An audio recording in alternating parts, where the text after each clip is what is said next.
술은 진짜 이 생명의 물이기도 하지만 또 반대로 건강을 우리한테 해치기도 하는 그런 물질이 아닌가 이런 생각이 듭니다. 그 윈스턴 처칠이 술이 나한테 뺏어간 것도 있다. 근데 뺏어간 것보다는 내가 술한테 얻은 게 더 많다. 이런 거 보면은 인간과 술의 관계는 굉장히 오묘한 게 아닌가 이런 생각이 들고요. 또 조지 버나드 쇼는 위스키는 액체로 된 햇빛이다. 이렇게 표현도 했습니다.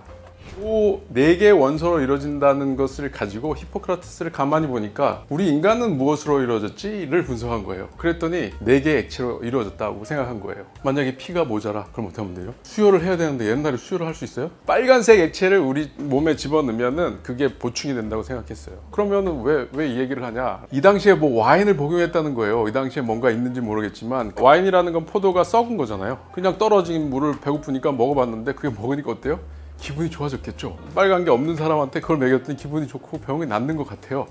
여기 보시면 이제 위스키가 만들어진 3가지 큰 중요한 요소들이 있는데 3가지 중에 하나는 공기고요. 다른 하나는 여기 몰트라고 있는데 몰트 메가라고 합니다. 이게 이제 보리가 싸글튼 거를 몰트라고 해요. 그 위스키는 뭘로 만들었냐 하면은 보리라고 하지 마시고요. 메가 또는 몰트.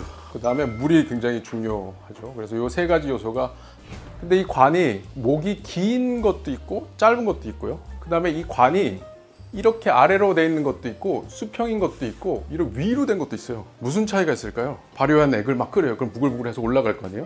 그럼 목이 짧으면 어떻게 돼요? 조금만 해도 넘어가죠. 목이 길게 해놓으면 어떻게 돼요? 올라가다가 증기가 무거우면 떨어져요.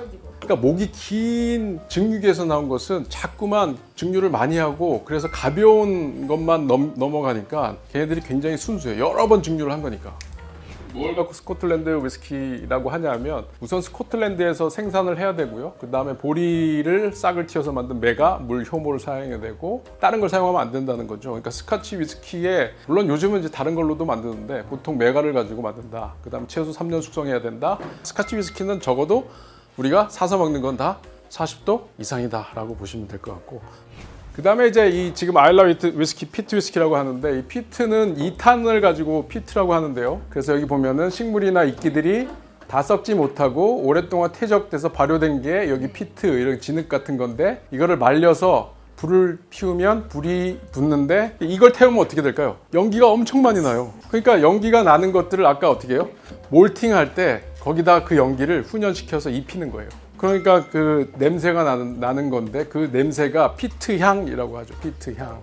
그다음에 이제 글렌피딕인데요. 요거 하고 이제 한 잔씩 먹어보는 시간을 가지겠습니다. 그 아까 위스키 통 뭐죠? 그 통을 자기네들이 직접 만들어요. 근데 이게 특징적인 건 뭐냐면 이게 오크통을 숙성시키는데 쉐리 오크통에 시키고 버번 오크통에 시키고 새 오크통에 그 맛이 대중적이고 굉장히 사람들이 좋아해서 이 방식을 15년만 사용한다. 향기를 좀 먼저 맡아보실래요? 이 아드백 향기를 맡아보시면 좀 우리가 농촌에서 나무 타고 이런 냄새가 날 거예요. 피트 레벨이 굉장히 가장 높은 것 중에 하나가 지금 마셔본 아드백입니다. 그래서 이렇게 2개 마셔보셨는데 어떠셨나요? 제가 보기에 여성분들은 다 글렌피딕 좋아할 것 같아요.